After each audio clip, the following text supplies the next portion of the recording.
난소, 난관, 그 다음에 분한관 이렇게 이제 생길 수가 있어요. 60-70% 이상은 몰라요. 저절로 흡수돼서 없어질 거라면은 기대하기로 지켜보긴 하는데 대개는 불행히도 그런 일은 별로 일어나지는 않고요. 이제 되게 커지는 일만 있어요. 그러면 이제 보통 한 5cm 이상 커지게 되면 어떤 일이 생기냐면은 중력에 의해서 처지게 됩니다.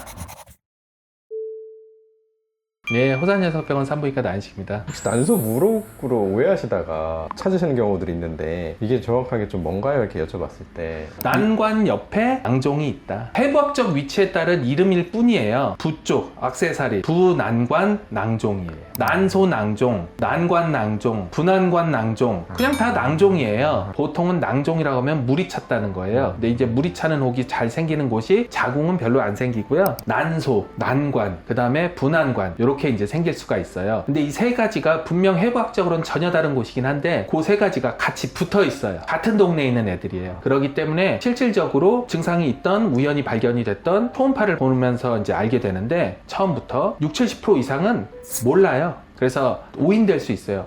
이건 난소 낭종입니다. 들어가서 봤더니 난소는 멀쩡했고요. 분한관 낭종이었습니다. 이제 이렇게 얘기를 하는 거죠. 그럼 이제 환자분들은 뭐야 오진한 거 아니야? 떨떠름 할 수 있는데 그런 거는 전혀 아니고 이 세 가지가 같은 동네에 있다고 했지만 수술방에 들어갔을 때는 명확하게 구분이 됩니다. 헷갈릴 것도 없고. 그래서 일상적으로 이제 낭종이 생길 수가 있는데 100명 정도에 1명 정도인가요? 그렇죠. 난소나 난관 수술하면은 한 5% 미만 우연히 나오는 정도고. 그래서 이게 뭐 어떤 예방 방법 같은 게 있을 수 없는 거 아니에요? 예방 방법은 없고요. 증상도 없어요. 기본적으로는 무증상이에요. 그래서 내가 뭐 어디 아파서 이걸 의심해보고 이런 건 없고요. 병원에 와서 되게 우연히 발견되는 경우가 태반입니다. 우연히 발견됐다 하더라도 한 2-3cm 미만으로 작았을 때는 지켜보는 거예요. 저절로 흡수돼서 없어질 거라면은 기대하기로 지켜보긴 하는데 대개는 불행히도 그런 일은 별로 일어나지는 않고요. 성장 속도의 차이는 있지만은 물질이 쌓이면서 이제 되게 커지는 일만 있어요. 그러면 이제 보통 한 5cm 이상 커지게 되면 어떤 일이 생기냐면은 크기만 큰 게 아니라 이 안에 물이 차 있으니까 중력에 의해서 처지게 됩니다. 5cm 이상 되면 처지면서 가운데 쪽으로 이제 쏠리게 되거든요. 그러면서 이제 이 길이가 추처럼 물풍선 이렇게 되면서 이게 늘어나면은 꼬이거나 혹은 이게 갑자기 액체가 터지면서 출혈이 되면은 출혈이 멎지를 않거든요, 피가. 그래서 이제 응급으로 수술이 되는 그런 경우가 생길 수가 있습니다. 그렇기 때문에 이제 처음에 아주 작을 때 1-2cm, 2-3cm 발견됐을 때는 응급으로 수술하거나 바로 수술하진 않고 지켜보자고 했다가 4cm, 5cm 넘어가기 시작하면은 이제 날짜 잡아서 천천히 수술합시다 라고 하는 거고, 수술하라고 얘기했는데 예를 들어 크기가 7cm야 수술하세요.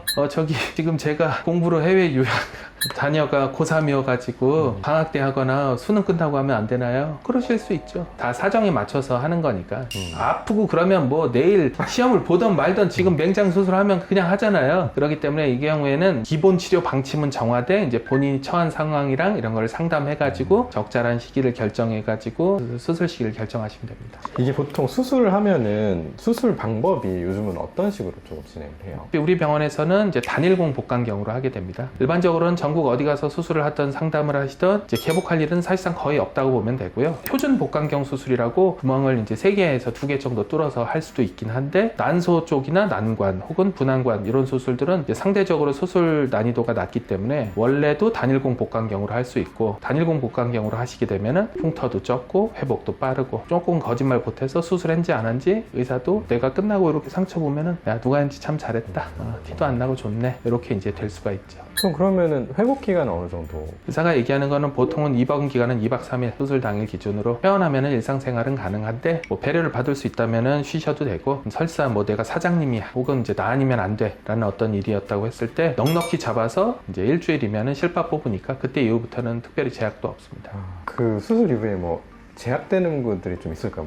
그거는 굳이 분한관 수술을 해서가 아니라 일반적인 수술을 하고 나면은 실밥을 뽑으면은 치료는 끝나고 단순 샤워는 가능은 하긴 한데, 음주, 수영, 사우나, 성생활, 이제 땀을 흘리거나 힘을 많이 쓰거나 코어를 쓰는 격한 운동은 한 달간 금하는 게 좋습니다. 그러게 이제 술을 마시면은 염증이 생기기 때문에 전신 염증이 생기니까 잘 아물었던 게 덧날 수가 있고, 음주, 수영, 사우나, 성관계를 하게 되면은 이제 수술 특성상 산부인과 수술은 질 안으로 이제 자궁 거상기라는 지렛대 같은 기구가 들어가게 들어가게 되거든요. 그러면 질 밖과 몸소 안을 연결해주는 일시적인 가교 통로가 수술 기간 중에 있기 때문에 약간 자궁 경부가 오프닝이긴 한데 원래는 이제 임상적으로는 닫혀 있는데 그게 살짝 열려 있게 되거든요. 통로 자체가 열려 있기 때문에 물리적인 자극에 의해서 염증이 생길 수가 있기 때문에 그 자극을 차단하는 게 중요해요. 그래서 음주, 수영, 사우나, 성관계, 격한 운동 이런 거는 좀 피하는 게 좋고요. 격한 운동을 피하는 이유는 너무 힘을 주게 되면은 이제 상처가 아무는데 갑자기 확 벌어질 수가 있죠. 갑자기 마라톤 해야 되는데 자기 다 했다고 그러면 이제 면역력이 확 떨어지는 상태에서 내 한계치를 쓰는 그런 걸 하면은 이제 생기지 않아도 될 기회감염이 생겨서 갑자기 덧날 수가 있죠. 그래서 컨디션 좋아지는 거랑 상관없이 한 달 동안은 그렇게 조심하면은 이후부터는 뭐 아무런 후유장애가 남거나 그런 건 없으니까 그때까지만 주의하시면 됩니다.